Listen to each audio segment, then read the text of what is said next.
Hello guys, ito po si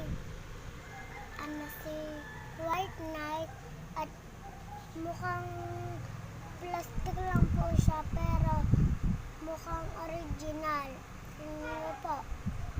May bakal po siya sa loob. Ito po, ang bangdali po niya. Ito nga pala po si Black Knight, may bakal po siya. Tapos meron din po siyang plastic. Ito po, ito po rin bakal, ito plastic. Ito po si Black Knight. Tapos, ito po ang sakal na to. Dito natin isasaksak sa ink. Ito po,